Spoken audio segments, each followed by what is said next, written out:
Well, good morning, everyone. Thomas Montgomery with IIMFL and Smart Money Alliance. It is a pleasure to visit with you this Thursday morning, December 10th at 7:59 a.m. Missed you yesterday. We had travel schedules didn't allow for us to have the Zoom yesterday. Hopefully you all received advance notice of that. We get together pretty much every Monday through Friday, with a few exceptions like yesterday, with our distribution partners. We have three main types of distribution partners. We have affiliates like Mr. K, whom I just talked to a moment ago. He's a licensed insurance agent, very professional man, and he sees this as a way to help small businesses and also generate leads for his insurance business. So affiliates don't have to be licensed insurance agents. They can write the policies with whatever company they want, whatever the client's suitable for. But role number one would be an affiliate. Free and easy to become an affiliate.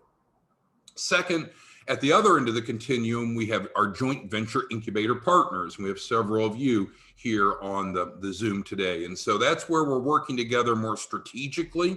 We're doing a 50-50 revenue split, and you're actually involved with the client implementation. Affiliates are not involved with the client implementation, with the exception of writing the key person policy. Joint venture partner, incubator partners are involved throughout the 4-week process, which we've had some detailed training on. Then the third role we have is the credit literacy educator.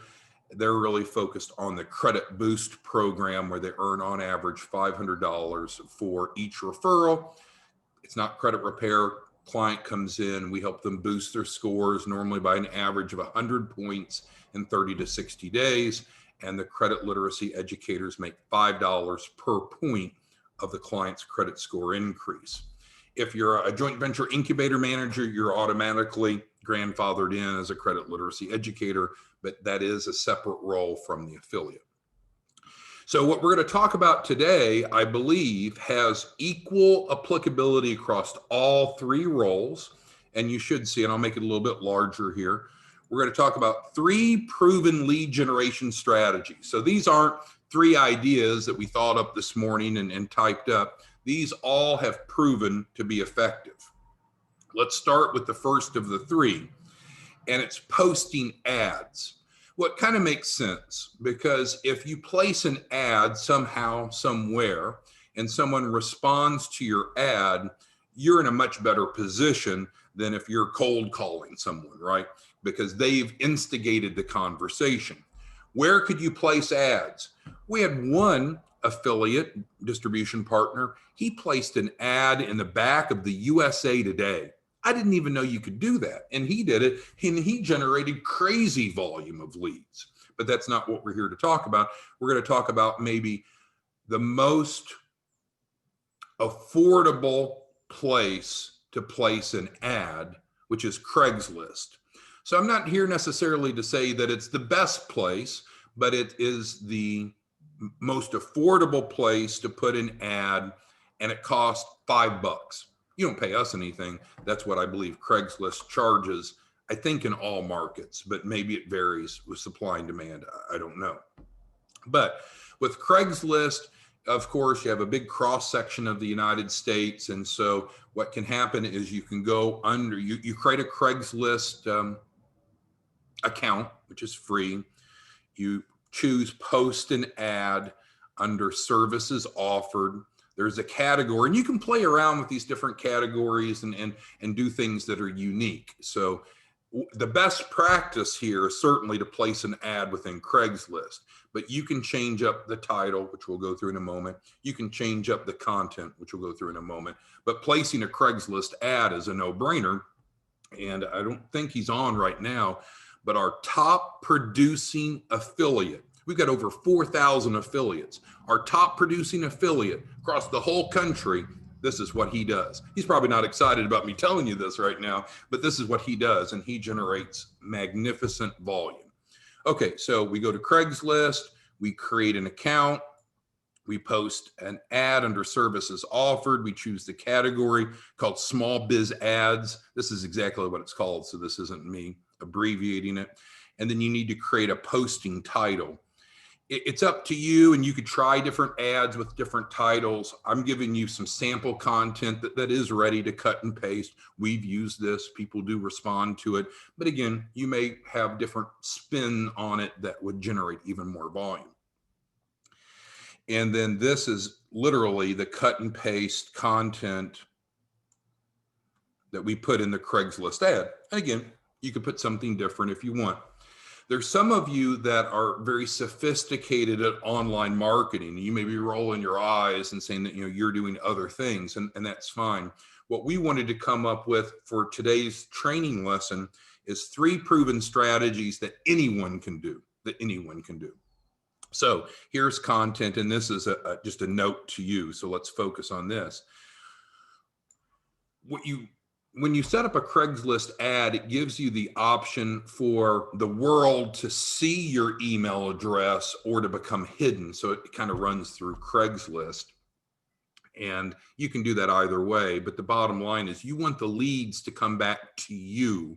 So you create a contact with them, because Craigslist isn't necessarily going to imply a lot of credibility because it's $5 to put an ad. So if you talk to them and create a bit of a relationship and some confidence that this is real, that will help.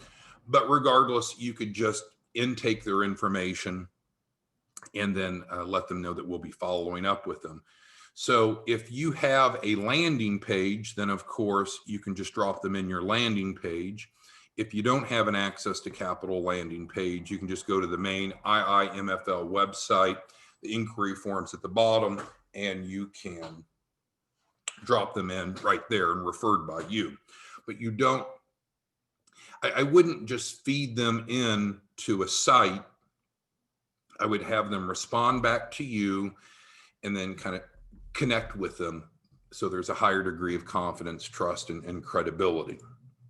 So now, frankly, you could run ads on Craigslist for Credit Boost. You could run ads for your joint venture incubator. You could run ads for the commercial office space, but I would focus on the Access to Capital because there's no upfront cost, and that just helps so much help people move forward. So partially because of budgets, but also just because they're going to be skeptical if they have to pay money up front. The Access to Capital, there's no money up front. They don't have to pay anything up front. It's based upon results.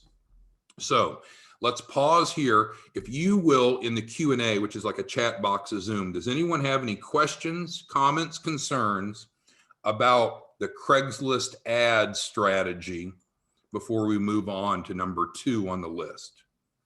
Craigslist Access to Capital ad. Anyone have any questions, comments, concerns about this? So we're being asked, is there a charge? When we posted, they charged us $5. Maybe that varies by area. You could post anywhere. Now, when we posted, we just posted in East Texas where we're at, which has a much more sparse population. You could post in, because you're going to pick a geographic area, not meaning that the whole world couldn't see it, but if you posted in Chicago, New York City, Los Angeles, obviously in larger cities where there are a greater density of people, then you'll most likely have more hits. Okay, so I think we're good here, pretty straightforward. And let's move on to number 2 then. So we're going to scroll down here a bit. This one is just a proven strategy. We've had trouble getting people to comply with it, but let's talk through it. So networking groups have obviously changed because of social distancing and the pandemic. And there are different types of networking groups, and we have no affiliation with any of them. So I'm not trying to pitch you on anything or sell you anything. So full disclosure there. But there are some networking groups that are very rigid and structured. And frankly, the outcomes are more predictable. I used to work for State Farm Bank. I think many of you know that. And so when I worked for State Farm Bank, they sponsored me to be a member of BNI. So I'll show you BNI's website here. I'll try to use my layman's version of what BNI is. And then, of course, you can go to the website, or I could even show it to you. So BNI, Business Networking International, It's a franchise model, so you can go buy a franchise if you want, but that's not the point. So they form networking groups. Each group historically has been for a given geographic location because they would meet weekly. Now, different chapters of BNI would meet different days of the week, different times of the day, based upon the group's consensus. Now, a whole lot more is going on virtually for obvious reasons.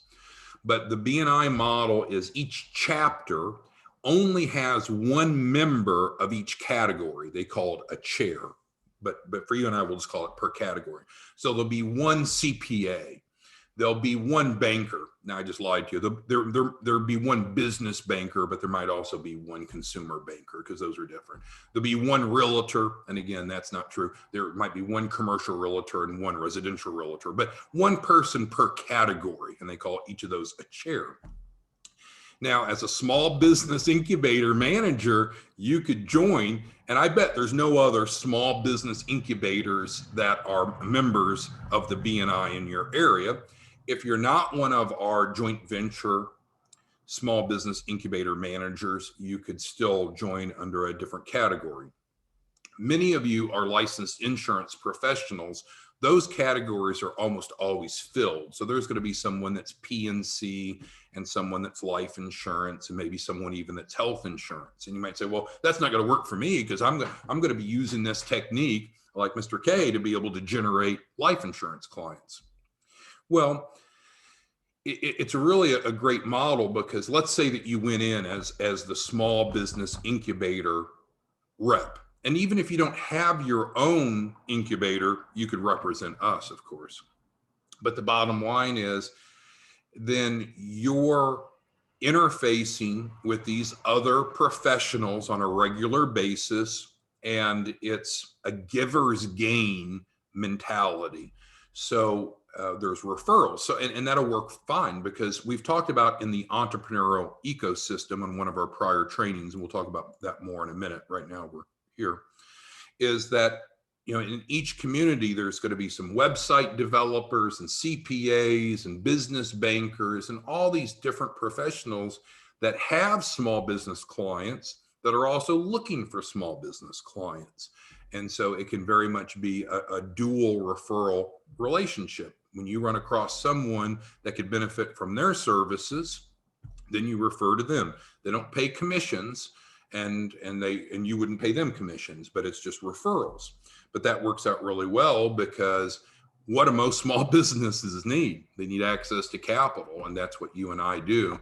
And so it might be that they just know small businesses in general that need access to capital and they refer them to you, or it in fact might be clients that they have. Let's say you're a website developer, you want to sell your $10,000 website package to an entrepreneur, but the entrepreneur doesn't have the credit or the capital to do so.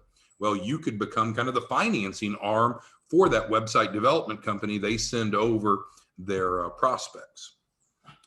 Now, when you become a member of BNI, it is nice because you'll be able to log in and see BNI members. I'm going to say this, I'm going to say around the world, but that might be an exaggeration, but at least around the country. So not only just those that are in your membership group, your chapter. And so then that gives you a credible way to start reaching out to small business bankers across the country. So you could look up and see, okay, Bill Wright is a small business banker with Chase, and he's a member of a BNI chapter in Amarillo, Texas, even though you're nowhere near Amarillo.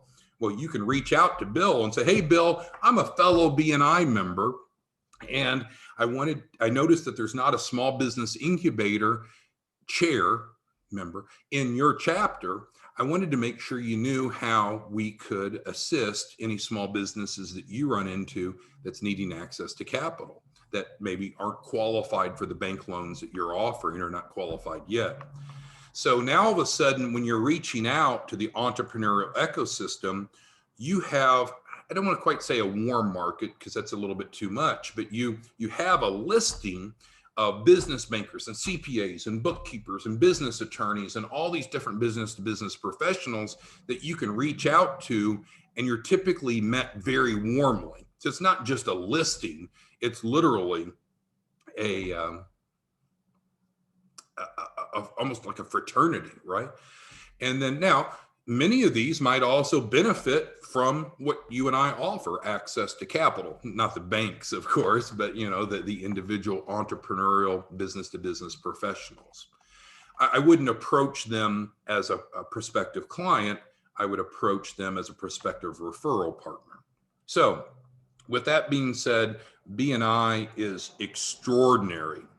BNI is not free. You can go to different chapters and sit in as a guest for up to 2 meetings. You can go to different ones and decide which one that you might want to join if you want to join, and they will charge you to join, and there'll be a monthly fee. And again, we don't have any financial interest in this. So there's going to be some cost associated with being a BNI member, but my goodness, it's a slam dunk. For those of you that are joint venture small business incubators, I would suggest that you're irresponsible if you don't go join BNI, because not only will it pay for itself, it'll cover your entire cost of running a joint venture incubator, because the referrals flow. They absolutely flow. Okay, so I'm going to pause there. Let's see. So I want to take questions on strategy number 2. Robert asked, is this a spinoff of Reference USA? No, it's not. So let me pause the share for a second and then share it again. So BNI, you can go to bni.com. We can find a chapter. So we'll click on that. And we say, well, let's put in our zip code. And so I'll put in our zip code, and there happens to not be a BNI chapter immediately where we're at, but there's some nearby. So I hit this and it'll run a little query and it'll show us where there are BNI chapters. I need to make it a little bit farther south. How do I make this screen here? I need to get down to Tyler, which is the bigger community that we're near. I don't know why this is giving me a hassle. Well, apparently there's one forming in Quitman. I didn't know that. But let's go back. That was not what I intended to do. So I wanted to, let's do Dallas, Texas, for example. Okay, so here's a better example. And so you can see that there's a number of different chapters, and you can get information about each, how many members there are. So let's just look at this one. It's the one that was highlighted. I didn't plan on it. It's called BNI 29%. Each chapter kind of picks their own moniker. So let's just go to that and let's see chapter details. We click on that. They meet Thursdays at 7:30, meeting online. I mentioned that, right? Because it used to be that everyone met in person. This is where they meet in person. Tells you who the leaders are, and then it shows you the chapter members. And so what are the most important members for you? So and again, I just picked this randomly, so it was not prepared. Well, Juan could be awesome for us, right? Because he's a small business printer. He owns a Minuteman Press franchise, it looks like. He probably has hundreds or thousands of small business owners. Most of them probably could benefit from access to capital. Here is a payroll person. This person's out knocking on doors, literally or virtually, all the time looking to get new payroll clients. Wouldn't you love to have them as your rep? Now, again, when I say rep within BNI, you wouldn't sign them up as an affiliate. You wouldn't pay them anything. It's just this giver's gain mentality that I talked about for a moment. Remodeling. So this is more residential. So you'll see that they have both business to business and business to consumer. Property management could be a good referral source. I don't really know what that is. Website design, we were talking about. Wow, I'm sure that Mr. Thomas has people coming to him wanting a website that also need access to capital. Here's banking we talked about, BB&T. Property and casualty insurance agent. Let's see who else we have. Now, again, you would have access to all of these because you would become a member of their chapter. And so did this advance? Yep. Estate planning, that's more consumer level. Commercial insurance, perfect. Telecommunications, again, they're out always looking for small businesses, interfacing with them.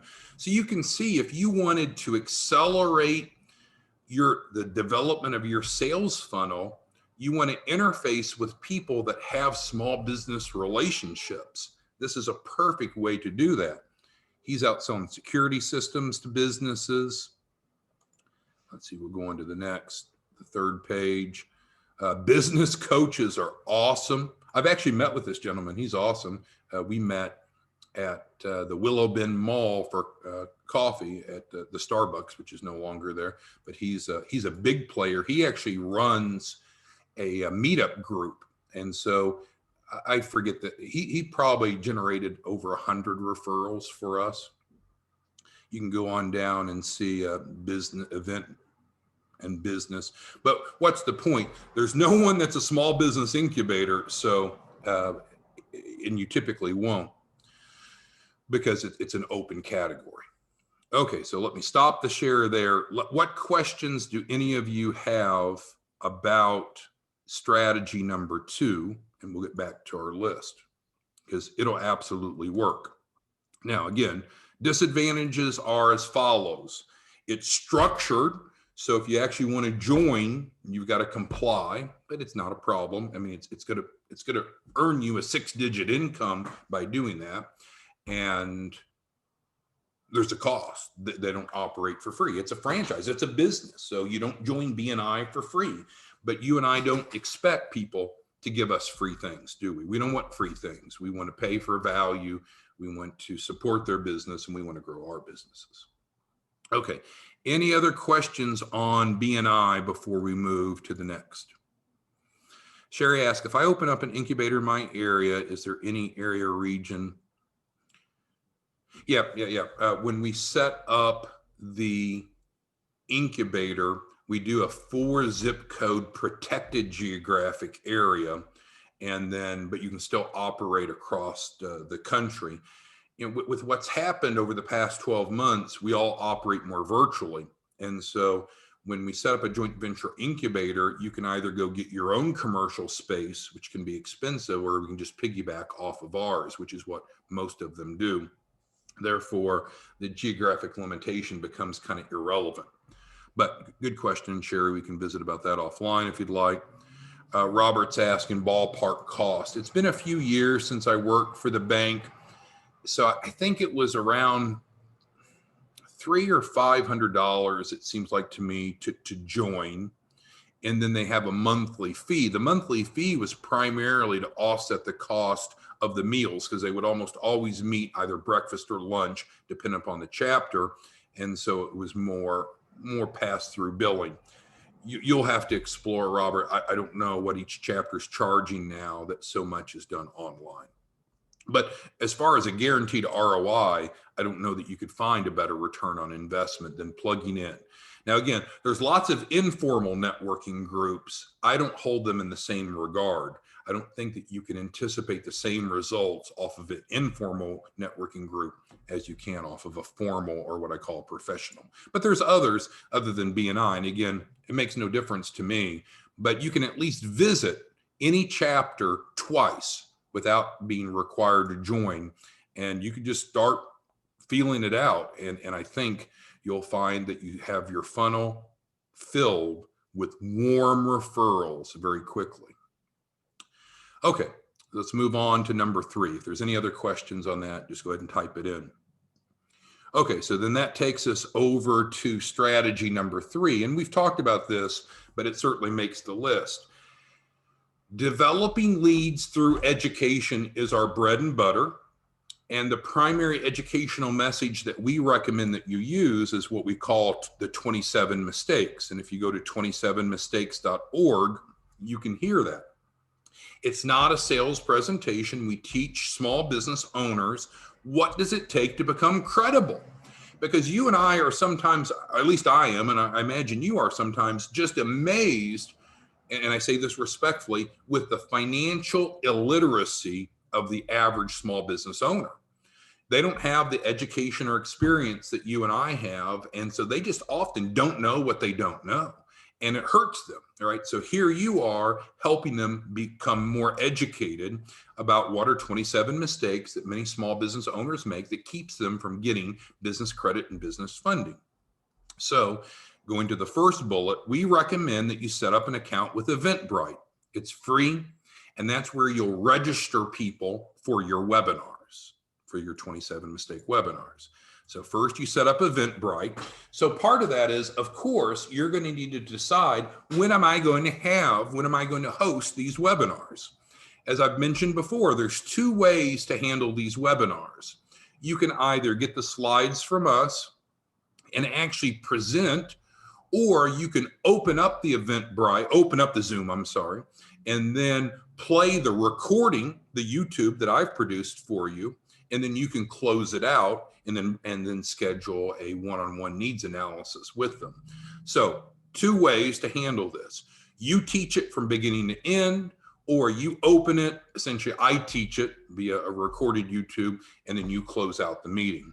But in either case, you're going to want to have a registration engine so you know how many people are planning to come and who's planning to come. And of course, kids get sick, life happens, and so people will register, but they don't show up, but that's fine. It's served as a registration tool, a lead tool for you, so you can follow up with those that did attend as well as those that didn't, right? Now, of course, just setting up these 27 mistake webinars, you might say, well, where are the people going to come from? I could schedule these 3 times a day, 7 days a week, 21 times a week. 3 times a day, 7 days a week, 21 times a week. But where do we get the people to attend? Well, now what we have is a very easy first step for a prospect. We're not asking them to make a purchasing decision. We're not asking them to enroll in Access to Capital, even though it's free and has a $100,000 guaranteed capital raise. We're just saying, hey, come learn some more, because we are a 501c3. We've received grant funding, and we help small businesses build their financial literacy, because it can be the difference between success and failure in your business. So with that being said, where do you get people to attend your webinars? Certainly, as we've talked about, it makes sense for your small business incubator, or if you're not an incubator, your relationship with us, to have referral tentacles out into the community. And so you can develop sub-affiliates, develop financial literacy educators. So in other words, these are dedicated business developers that are working for you. So that's scenario 1, or option 1. We had a training on the entrepreneurial ecosystem, and essentially it's what I made reference to earlier. If you're there in the middle at the nucleus, then there's these tentacles going out into the community, and there's other business to business professionals, just like we were talking about with BNI. And so you have business bankers and CPAs and website developers and all these others that you should be reaching out to. They need to know that you are a resource to help small businesses, and they need to know that through you, they can access the Access to Capital program, and that small businesses can have a guaranteed capital raise of at least $100,000 with no upfront out-of-pocket cost.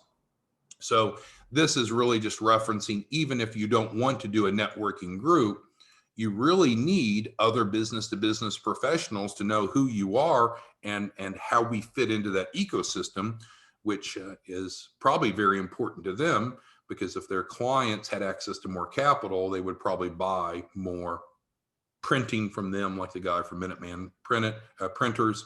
They would need more accounting done because there's more transactions and so forth for the accountants and bookkeepers.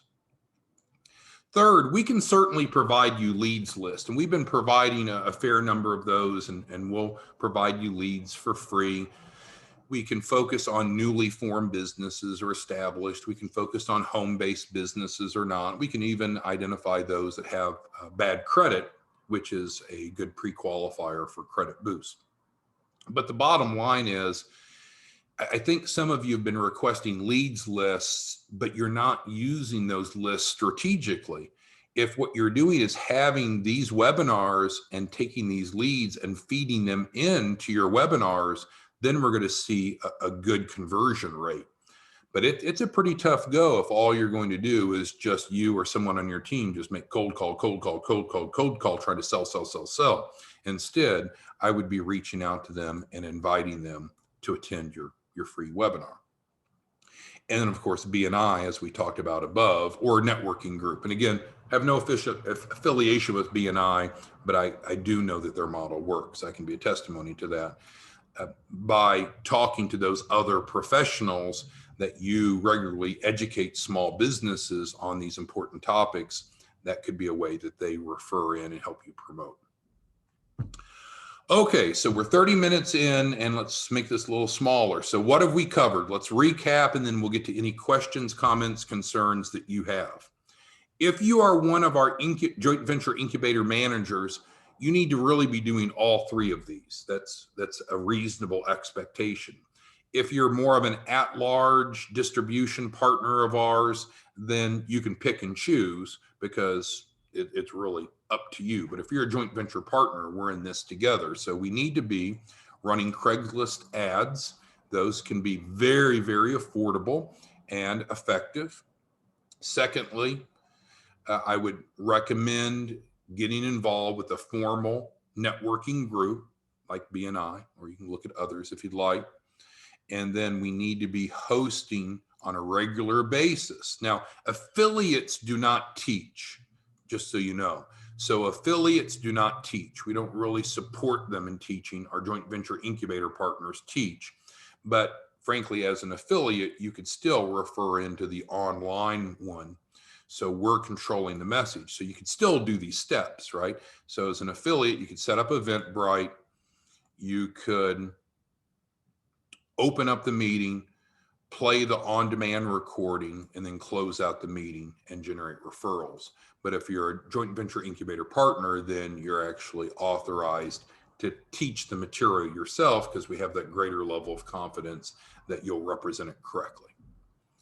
So that's it for today. Let's go through your questions, comments, concerns. We've got a lot of great minds on here. Anna Marie, Annette, Anthony, Barry, Bill, Bruce, Charlotte, Kwong, Derek, Dion, Jim, John, Joseph, Mark, Monique, Robert, Sherry, Tony, Will, and others. What questions do any of you have? All right, so we've got a question from Joe. Joe's asking, okay, I'm on a limited, he says he's on a limited budget. Well, again, this is $5, so you'd have to be on a really tight budget for $5 to be out of your budget. So again, $5 for this. This one you can go attend twice without joining. So you would have zero expense to go try this out. So I would recommend that you do this, even if you don't have the funds to enroll or join. And again, this is free, because Eventbrite is free as long as you're not charging the clients, which we aren't in our model. And we have a fee-based Zoom, so forgive me. I don't know if the free Zoom would work well enough for this. Probably has a limit of how many attendees you could have, maybe 10 or something, but you could cap your registrations at 10. So what's the point? 2 of the 3 of these are free or next to free. And this one, the third of the 3, is free for the first 2 meetings. So there's not a money barrier to implementing these strategies, in my opinion. Okay, so Jim has a question. Okay, on the landing, I'm sorry, Jim's funneling people in on Credit Boost. So what happens on Credit Boost, Jim, is that we will send them the DocuSign and we will copy you. And now the copying you is kind of invisible until they sign it. So if you send in a lead, we'll send for Credit Boost, we'll send them the Credit Boost DocuSign. It will remind them daily until they sign it. Once they've signed it, then it'll come to us to sign, to execute, and then you'll get an executed finished copy.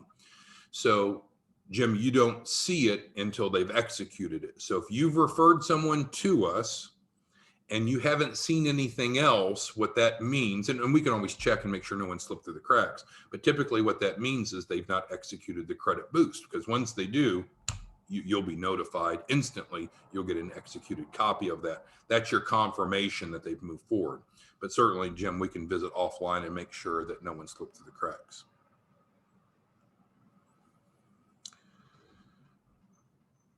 And so correct, Jim. So there's not another step. You submit the lead, and then they're going to get a DocuSign. You'll be copied on the DocuSign, but you won't see the copy until they've executed. There's no other intermediate steps. All right, so we covered a lot of good information. If any of you have individual questions, would love to visit with you one-on-one. I just encourage you, if you follow these best practices, I mean, Rashid is knocking it out of the park doing this. There's no reason that you can't be too. This is absolutely successful. There's no reason that you shouldn't be at least trying this, and you can try that for free for 2 meetings with any given chapter. And then conducting this, I guess, a little bit more of an advanced strategy. You have to have a little bit of a technological prowess, but very effective to lead through education. All right, well, thanks everyone. You have a great day. We'll see you back here tomorrow morning.